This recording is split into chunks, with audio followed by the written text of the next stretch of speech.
Welcome to Bar Chart series of educational webinars designed to enlighten you on a variety of trading ideas and concepts, inform you of the tools and features Bar Chart provides related to those concepts, and offer some trading insight to help you make a more informed trading decision.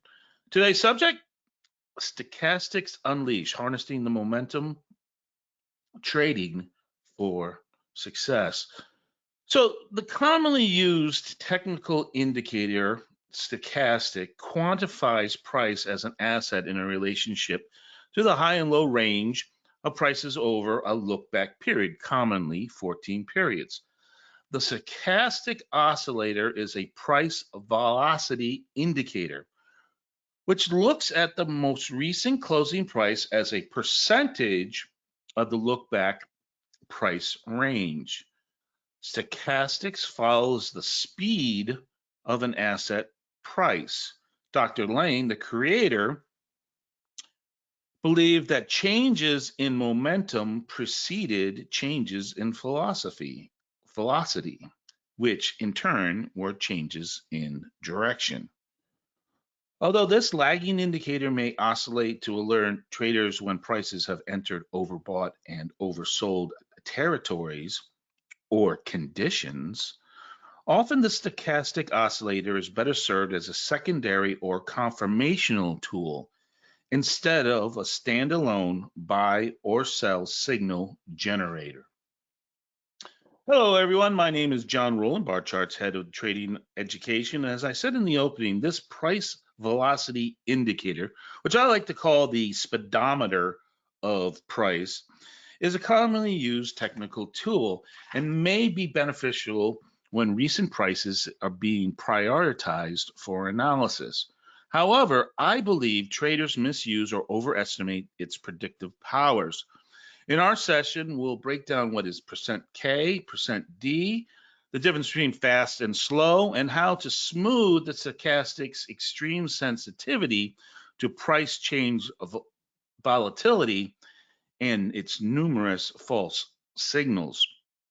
By combining overbought and oversold conditions, confirming divergence, and then using crossovers and failure swings to generate signals. Plus, I'll show you two modifications that I use to enhance trading signals and one to identify better long-term trading investment opportunities.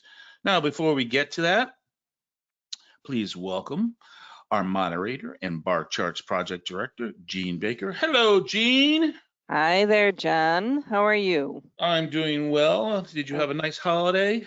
Yeah, it was busy, hectic, crazy. Yeah, the kind of holiday with the family and friends that everybody looks forward to. Did the We Easter Bunny were, come to your house? hey, he did. He came to How our house about too. yours? Yeah, Yeah, he left way too many eggs yeah, in our house for sure. yeah. Too much chocolate and jelly beans. Yeah. Yeah, for sure. All right. Okay, Jean, you ready to get started? Yes, let's get going. All right.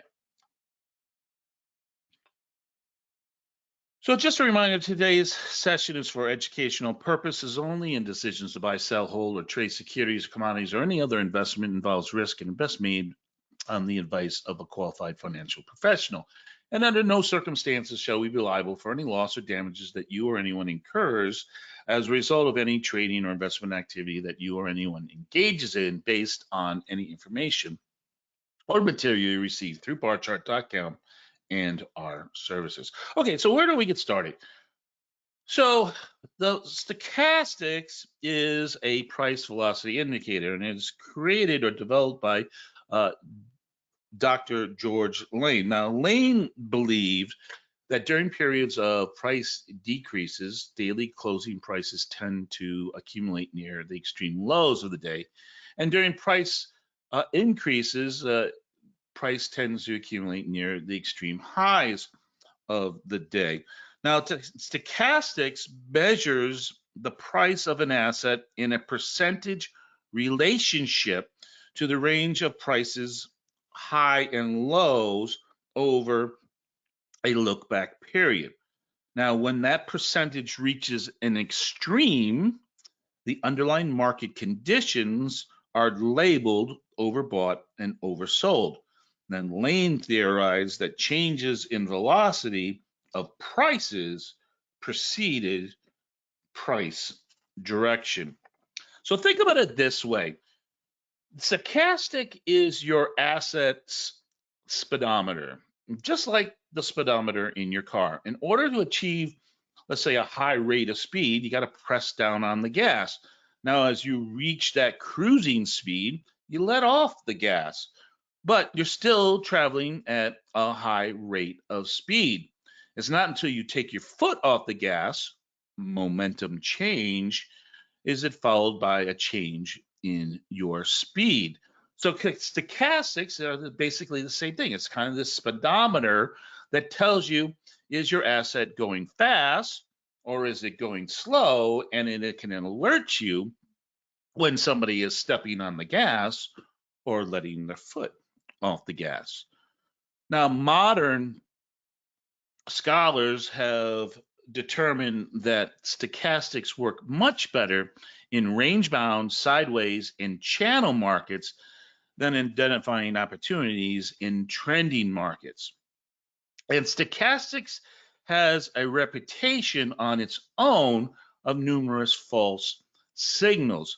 So, therefore, it makes for a better application as a confirmational or secondary piece of evidence. We're going to look at when combining common interpretations, for instance, divergence, crossovers, trendline breaks, and failure swings, can amplify the stochastic's benefit in identifying price reversal.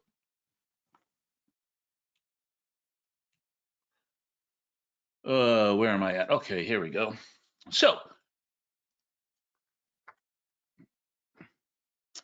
here is just a chart of Alcoa. No specific reason why I chose this, but up here it says studies plus studies. I'm going to click on that, and I'm just going to type in STOCH, stochastics, and you can see that we have 4 stochastic studies. Today's session, we're just going to concentrate on the fast and the slow. Now, what you can see is that I've already added these studies to this chart, the slow stochastic and the fast stochastic. Now, if we look at the fast stochastic, the default lookback period, period 1, is 14 periods. Now remember, depending on the time frame that you're using, weeklies or dailies or intradays, like 60 minutes, this would represent 14 periods. Period 2 represents a smoothing period of something called the percentage K.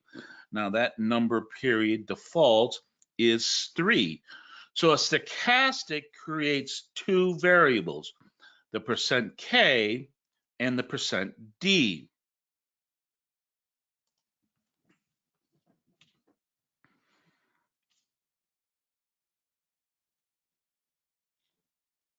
So what are those parameters? Well, the percent K represents the closing price minus the low divided by the range, the high and low of that look back period.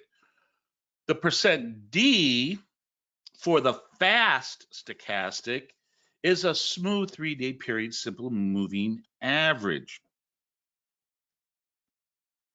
So the percent K, in other words, is where price closing falls inside of that range of price during our look back period as a percentage.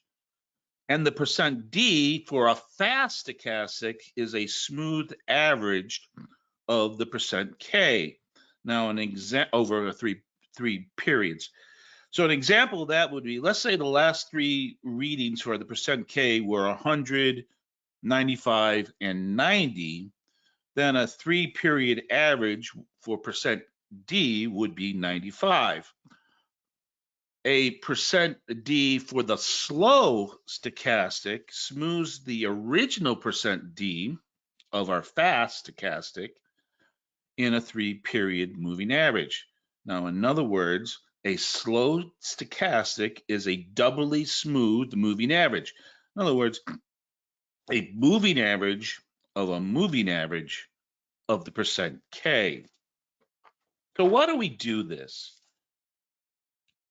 Well, because the fast is extremely sensitive to recent price in a percentage of that price range. And the smoothing dampens the ingrained volatility of that raw K percentage. And that can eliminate or lower the number of false signals. But let me see if I can give you a visual representation to add clarity what we're doing. So again, back at Alcoa here, and what I did was I created this little box. This is called a date range box. And if you're not familiar where to find that, it's on our toolkit here, date range box. And what I've done is I want to see a 14 bars. In other words, that 14 look back period. And what I see here in this 14 period in Alcoa is on this day here, the last day of that 14 period, we can see that price closed nearly at the top. Matter of fact, if I look over here to the left where we can see data, and when I put my cursor on it, you can see that the close was only 2 cents from the high. So what would the percentage K tell us? Where would this closing price rank in a percentage over the last 14 periods? Well, obviously, it would rank very, very high. In this case, we can see, again, looking over here to the left, if I put my cursor on that value, it ranked at 99.56%. In other words, it's at the highest next to 100%.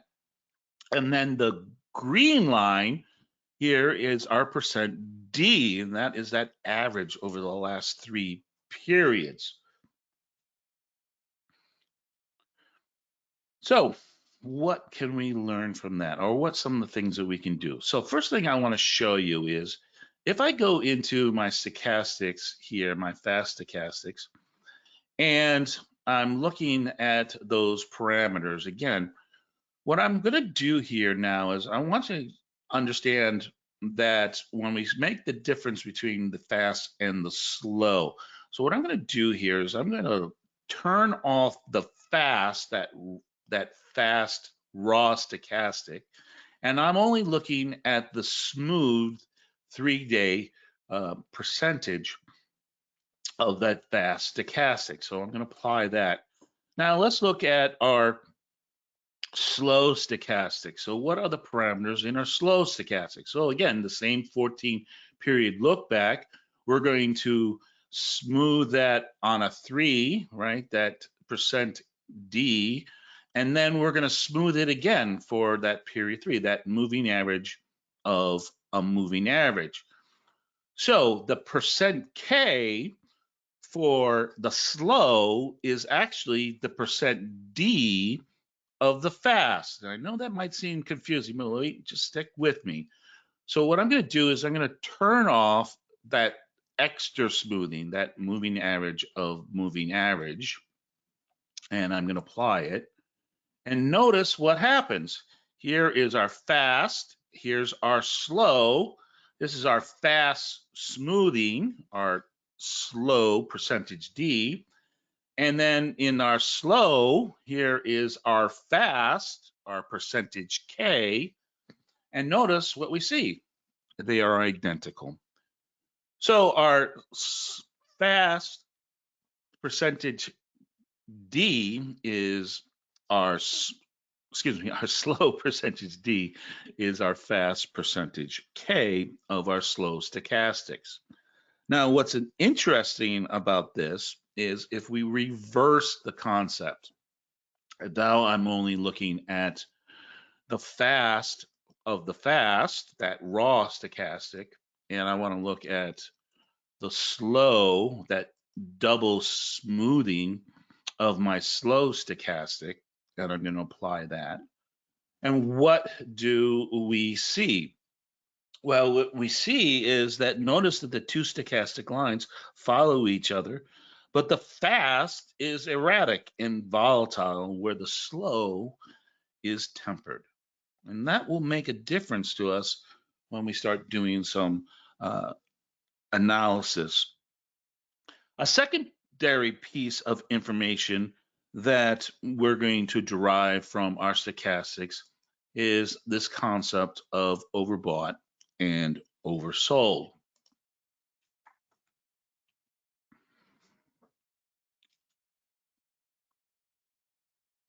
So as we said, the fast stochastic and the slow stochastic both generate those two lines, that percent K and that percent D. Lane suggested that using 80 as an overbought zone and 20 as an oversold zone. Now, what we're really talking about here is a condition, right? The market is in an overbought condition or overbought zone. Not necessarily, hey, my market is in an overbought, it's a time to sell, or my market is oversold, it's time to buy.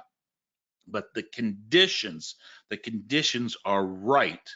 Right for what? Well, if we experience a rate of change of our price, that speed, in other words, am I letting off of the gas or am I stepping on the gas? Remember our speedometer, then that might give us more information.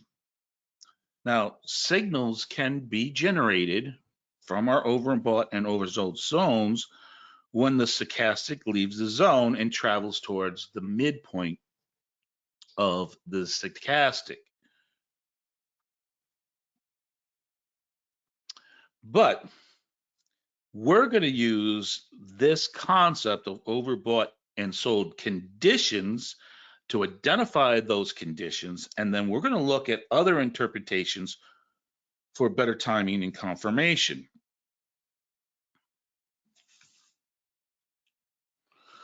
So again, let's go back to our Alcoa example. So here we see that we are in the overbought and condition, and then we exit, right? We exit the overbought conditions, and that could generate a sell signal. And you can see that both the fast and the slow are exiting that overbought condition. But notice that the fast occurs before the slow. Again, a little bit of a lagging indicator. Now, what we do see here is the same process where we've gone into the oversold condition and we've exited. That could be a buy signal. And here we see it again here. But what happened with our market? Well, our market did move up, but it gave us a false signal because after that, price continued to go down. So we're not going to rely on the overbought and oversold signal unless we have other confirmational information.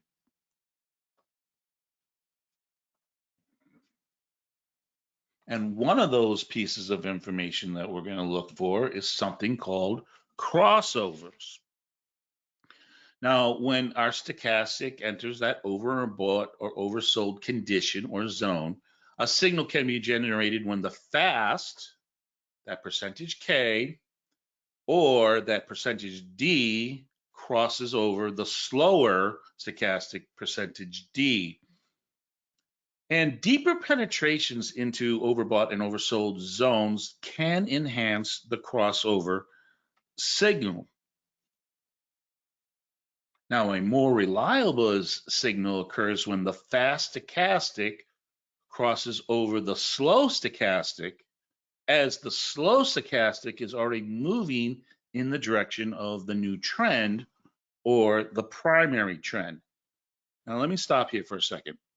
This third point is invaluable, especially for those of you who are using or employing the stochastics at lower time frames, those intraday time frames, those minute time frames. I want you to concentrate when the crossover signal is with your higher time frame trend. In other words, if you're using, let's say, a 30-minute time frame to find trading entries or exits, I want you only to concentrate on when you get those crossovers that are with your higher time frame trends, your daily trends or your weekly trends. They're going to be a lot more reliable to you than taking what I would say a contra trend trade. Now let's go back. Let's go to a different market. Now remember I said that um, stochastics will work much better in sideways or channeling markets. And we can see here, this is IWM. You can see this is a 2-year chart, a daily 2-year chart that for 2 years, the IWM was in this range, this kind of range of sideways action. And you can see just eyeballing here how more effective the stochastic is in identifying tops and bottoms, but more importantly, identifying those potential reversals. So there's two takeaways I want to take from crossovers. The first is that we want to see those higher penetrations, that 95 to 100 or that 5 to 0 in terms of our stochastic. So let's look at this first one here. And you can see that we have that proper condition. We're in the overbought condition. And you can see that both of our stochastic lines in the fast are at a very high level in that upper 95%, as well as our slow. What we want to wait for is that crossover when the fast, the yellow, crosses over the green or that smooth one, when the gray crosses over the orange. That would be a better sell signal for us. The other concept that I want you to take away is when we want to look for when that smooth percentage D, either in our fast or in our slow, is already starting to move in the direction of that potential reversal or potential trend change. And then our fast crosses over. So in this example here we are at the low, and we can see that we have already our green line, that smooth percentage D, has already turned to the positive, and there we can see where our yellow crosses over after a deep penetration, and our green is already moving in the direction that we believe is going to be the new trend. And you can see the same as we see here. Again, I'll look at here as a crossover. We reached a high level of penetration. And again, our smooth has flattened, and then there's that crossover. Now, the second piece of information that we're going to apply here is that first ideal of that overbought and oversold condition. So what to add greater confidence or greater confirmational to this potential signal is I want to see what? I want to see my stochastic now exit the zone. And that would be, as you can see, right there. And in this case, right here. So the right condition, crossover, and then exit the zone.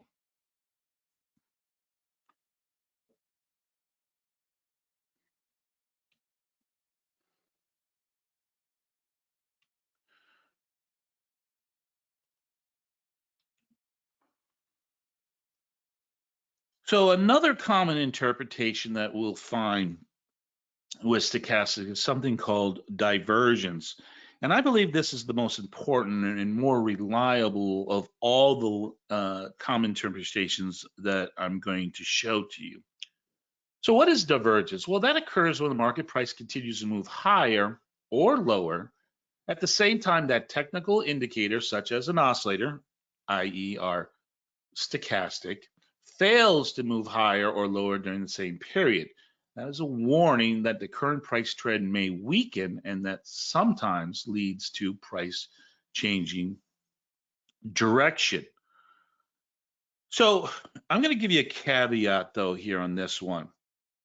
And in my experience as a trader, that when you are looking at trending markets, especially those that are very strong trending markets, in other words, you are in a weekly higher time frame and this market has been trending for 3 months or 6 months, right? Very strong trending market. Usually the first divergence is a false signal. And what you will probably uh, experience or witness is a minor correction in that trend. It's usually the second signal, the second divergence, that usually has a lot more proficiency to it. Now, according to Lane, your most reliable trades occur when your divergence is the percent D. Now, let's think about this for a second. What is Lane telling us? He's not looking at the percent K anymore. He's only looking at that smoothing, that percent D. And he wants to see where that divergence occurs between the 10 and 15 for a buy signal and 85 and 90 for a sell signal.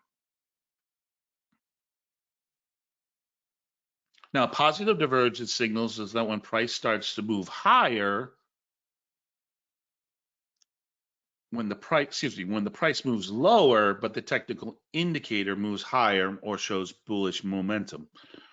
A negative divergence points to lower prices in the future, and that occurs when the price moves higher, but the technical indicator moves lower or shows bearish momentum.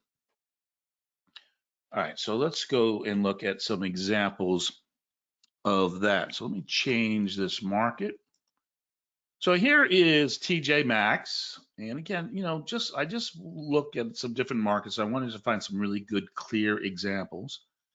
And again, a range, kind of a range bound market here as we're going through our first divergences. And here you can see what is price doing. It is making a high and it's making a higher high. That is a positive price action. But what is our green line doing? Our smooth percent D. Well, it didn't make a higher high when the price made a higher high. That would be what is called a negative divergence or negative bearish price momentum. Again, look here, we see that we are making lower lows where our stochastic is now actually showing a positive or a bullish momentum. Remember our gas example, our speed of our market? What is this telling us? Well, our stochastic here is telling us that even though we're going down the road at 90 miles an hour, the foot is being let off the gas. Even though we're going only like 5 miles an hour, somebody is starting to put their foot on the gas.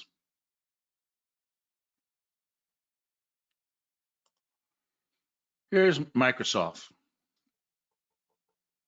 Yeah, make sure I'm in the right time frame. Again, trending market. Market is making lower lows, but our smooth stochastic is not representing that price action.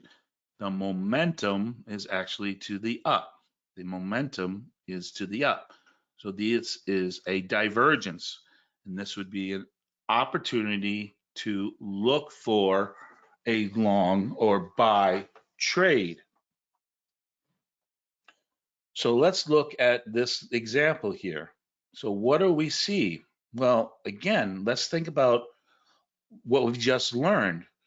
We see a bullish divergence, which is in the proper condition where we're now getting a crossover as our stochastic is exiting that condition. So we're lining up all those common interpretations and waiting for that proper moment. Again, notice for the fast, it came about here. where we made that new low, but the slow was after that, about a day or so later, waiting for that confirmation. Now, for some traders, they might need another form of confirmation, which might be breaking of a trend line, and they might be more conservative. But notice that as we break that trend line, that is where we move from the oversold condition and move past the 50% line to heading towards the overbought condition. Now, also the other thing we can do is, as using stochastic, here I'm in a weekly chart, I might use multiple time frames to see if I can see that same scenario or that same condition. So let's go back to our divergence. And there it is. Again, I've now dropped down to a lower time frame. We're making that lower low, but our divergence is happening in that stochastic. And this is one of the final points that when we talk about divergence is that, yes, it might happen in a lower time frame or an intraday time frame, but a lot of times it takes a longer period of time for a divergence to occur. So divergence may occur in a very few trading intervals, in let's say an intraday level, but actual divergence does require a little bit more lengthy time, and perhaps as many as 20 or more periods.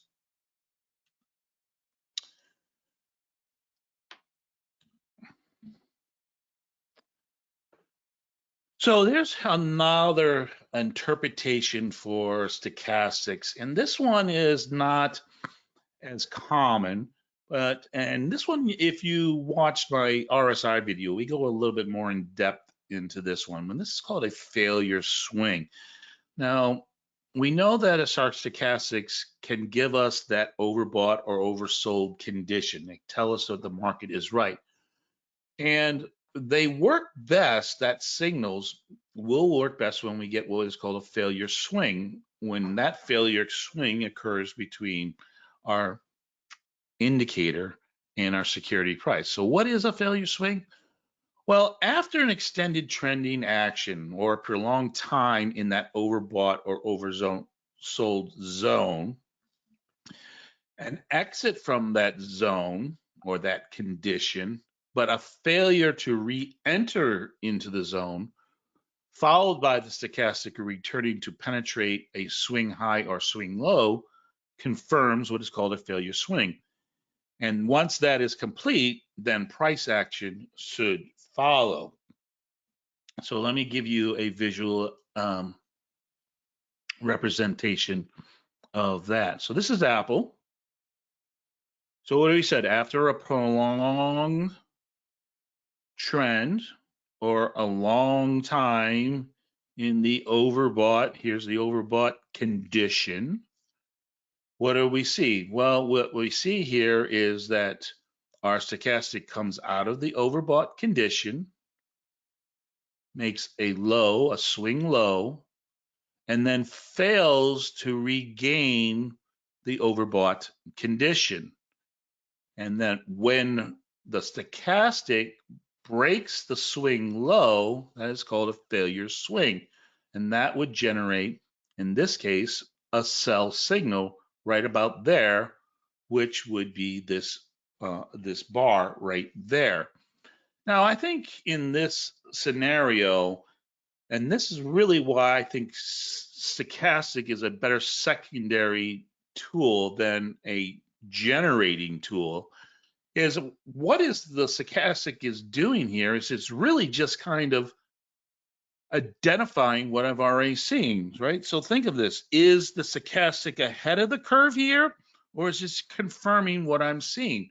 In other words, I'm seeing price break this trend line, and then I'm getting a failure swing, confirming to me that I've now seen somebody is literally taking their foot off the gas And the speed of this market has moved from a bullish momentum to now a bearish momentum.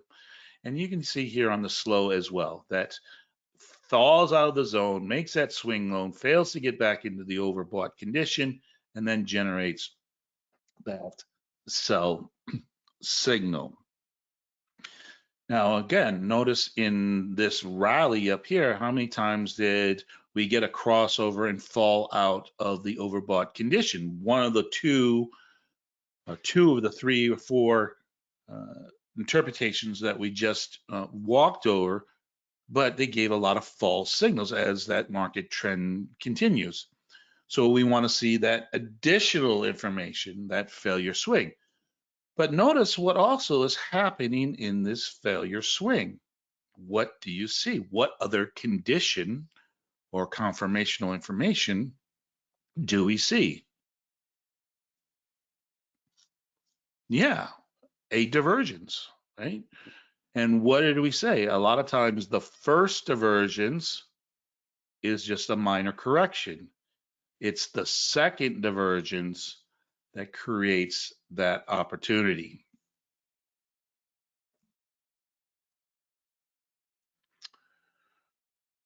All right, so let's do this here. I'm right on time here. I do want to show you a couple more examples, but I do see a lot of questions starting to add up. So Gene, give me a moment here as I read some of these questions.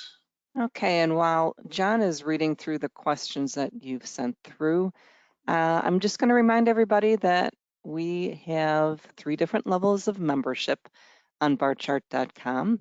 We have a free membership where you can create charts just like the ones that John is showing you today.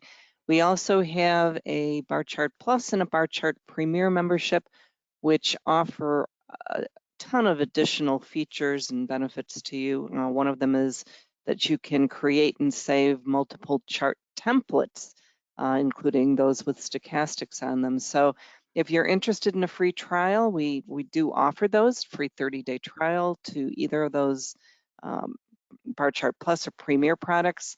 And one other thing I'm going to just throw out there, if John does not get to your question today, and there are a lot of questions that have come through, you can always email support@barchart.com. We've got a great group of support people that'll be happy to help you through with that. Okay, back to you, John. Thanks, Gene. All right, so Ted asks a question about ETFs and such, and then follows up with, can we look at a specific stock? So stay with me, Ted. We're going to look at a very specific stock to apply stochastics at current markets instead of doing our revisionary history. So stay with me, Ted. Ron asks a question about stochastics on weekly time frames as a longer term trend. So Ron, stick with me. I have another interpretation that I want to show you. But I do believe that one of the faults of traders is they rely on stochastics at these intraday time frames, these lower time frames. I still think that in this type of analysis, I really want to pay attention to my daily and weekly stochastics and not get caught up in that minutia that happens on an intraday basis. Okay. All right. So let's do that. I see I've answered. I think that's a good chunk of a lot of the unanswered questions that you guys have proposed to me.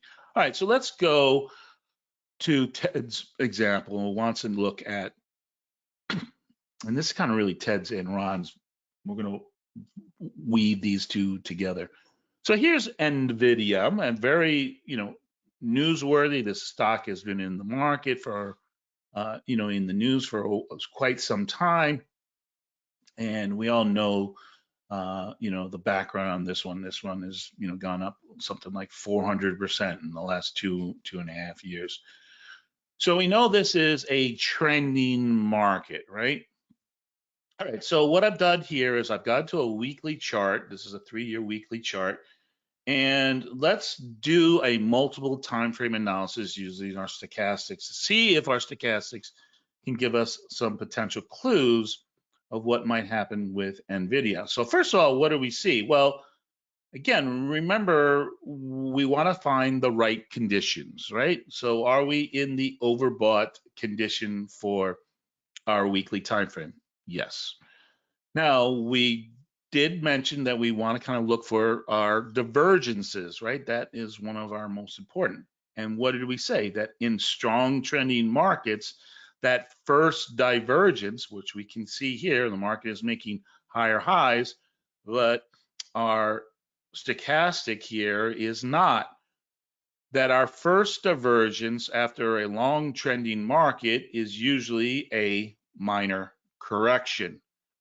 But we are starting to see the hints on the weekly level of a divergence. We're making higher highs, but we're not getting that same thrust or momentum in our stochastics.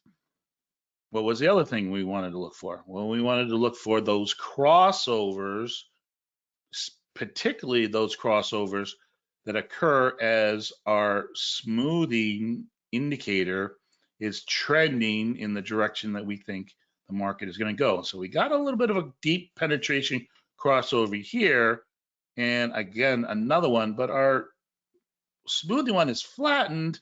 It is trending lower, but it has flattened. And then what would be that final?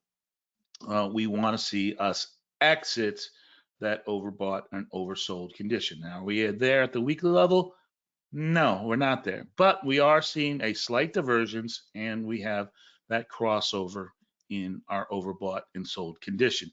Here is a daily chart now. What do we see here? Well, now we see a little bit of a stronger divergence, and we have exited that overbought and oversold condition, in this case, the overbought condition.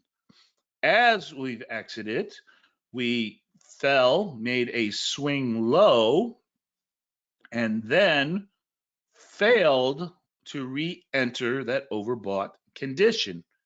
And now our stochastic has gone below that previous swing low. That is a failure swing. I like the fact that it also is enhanced by the fact that now our stochastic is below the 50% line, which is telling us that current price is below 50% of the range over the last 14 days. The market is taking its foot off the gas. Again, crossover, out of the zone, failed swing, below the 50. So again, all these things are now starting to pile up in terms of a cluster event of evidence. We've moved from the overbought condition. We have our divergence. We've got the crossover and the failure swing. What I might need now is an exterior, outside the stochastics, another piece of information. And in the Apple example, I talked about trend line breaks. Those are great tools to help us see, visualize, a change of a trend or a break of a trend. But what could we use as a substitute for a trend line? And moving averages are a great tool because they are a proxy for trend lines. And so what I've added here on our daily is a 20-day moving average, very common moving average for chart analysis. And what do we see? Well, we see that today and over the last couple days is that we are now below our 20-day moving average. That could be that final piece of information. And our 20-day moving average is not upsloping anymore. It's kind of looking like it's flattening. So could I take this as a sell signal? Again, this is not financial advice. I'm just showing you the methodology of how to use these common interpretations to stack them together to give you that permission to take that trade. So let's pretend that we've decided that we were going to take a trade on NVIDIA. So what will we need to do? Well, first we need to identify our risk, and then we want to identify our reward. So what would be our risk in this? Well, our risk in this case, based on our stochastics, would be if somebody was to what? Put their foot on the gas. In other words, increase the velocity or the speed of NVIDIA to the upside. And that would only occur, think about our 14 period look back, when our current price would get above or in that high stochastic percentage, and that would probably be somewhere up around here. So our risk in this trade would be if NVIDIA got back above 960-ish, then we would probably be most likely being stopping ourselves out of that trade. What could be our potential reward? Well, if we break this area of support, when after the 20-day moving average, one of my favorite moving averages is a 50, and the 50 tends to act as a level of support, but it also acts as a level of a magnet. The market likes to deviate toward it, especially after it's been away from it for such a long period of time. And another moving average would be the 200-day moving average. So the question now becomes, as a trader, do I want to take this short based on this about $60 to $65 risk for this first target of about $110? Now that would be a low risk to reward ratio. Maybe I would have to look for some other ways to minimize some of my risk. But if I were going to target the 200-day, then that might be a better risk reward ratio. But what I've tried to do here is to demonstrate to you is how we use this cluster of evidence inside of the stochastics, those common interpretations. And so again, let me give you that sequentiality. We want to find the right condition, right? Overbought, oversold. That's the first one. Then we want to look for those divergences. Once we get the divergence, we're going to make sure we have that crossover.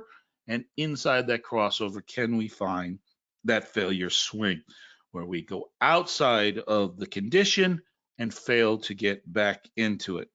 And then I'm going to also use another piece of evidence, some other type of technical analysis. And one of the easiest ones that we can use is trend lines and moving averages. Okay, so Ron and Ted, I hope that helps you out. All right, so let me show you one more piece of or a variation that I use in trading. I learned this one a long time ago in a book they read by Myers and Colby. And what they did was they looked at stochastics at over a longer period of time. Again, that higher time frame analysis. And so what they do is we go to a weekly chart, okay? And this is where you're going to do this analysis. So let me turn off these moving averages so you can see our stochastic. And I'm going to go back into my fast stochastic.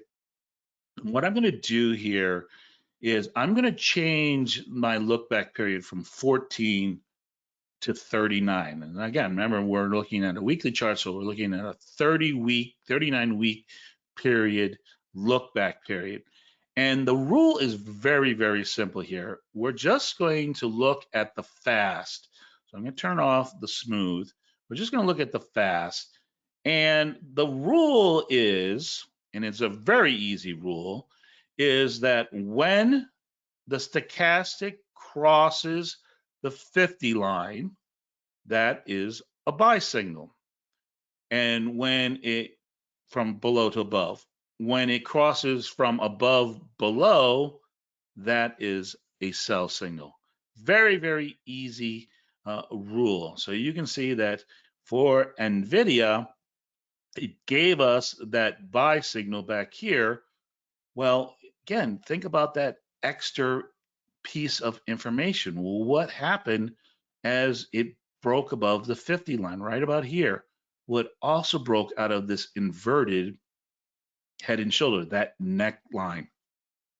So you had another form of technical analysis that confirmed what we're seeing on the higher time frame.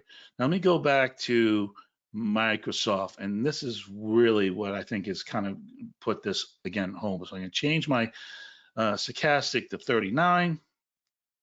I only want to look at the fast, and again, there is that crossover right there. Notice that that crossover on the 50, that 50% line is where we broke that trend line, right? Where we broke out of that trend line. Again, that additional technical piece of information. So try this out, see if this works for you. I know that I've gotten a lot of questions even before this webinar about the idea that, how do you determine or get rid of a lot of these false signals?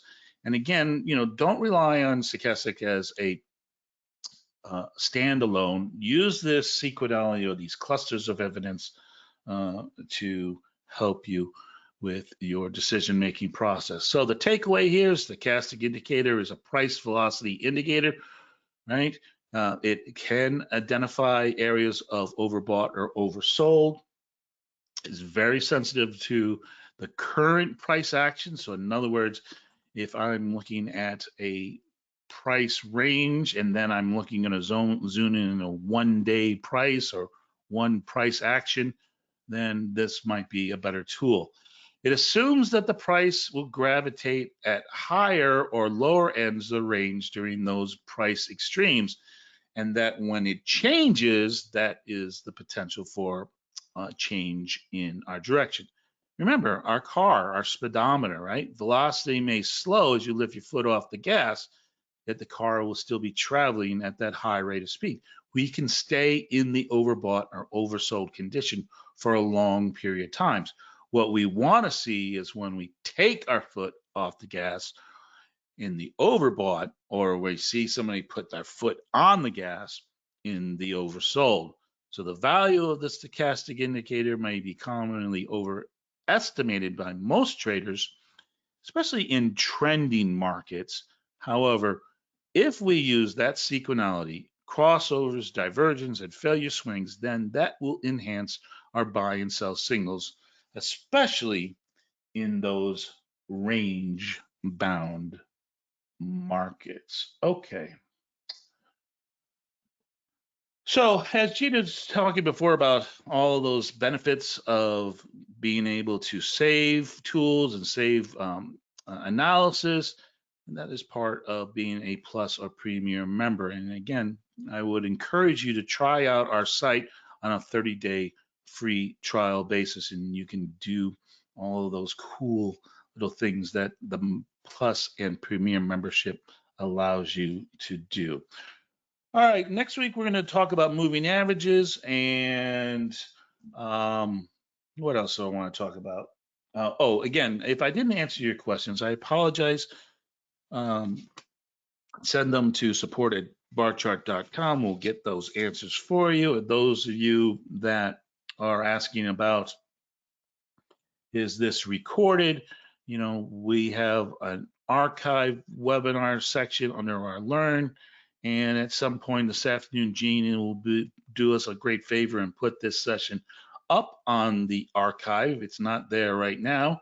Those of you that are interested in the slides of today's presentation, here's where you can download the slides. And here's a former webinar that we did where we look at, and this was one of the questions that we received, is what is the difference between, let's say, a stochastic and an RSI, or which one is a better tool. So that one will go in a lot more detail. And then that one will you can look at that failure swing as well. All right, Gene, I think that's all I want to talk about today. I hope everybody enjoyed. If you want, you can also watch our webinars on our YouTube channel. And if you're watching on YouTube, please give us a thumb up and drop us a comment about what you like about these sessions. Until next time, folks, be safe out there, manage your risk, and the good of all trading.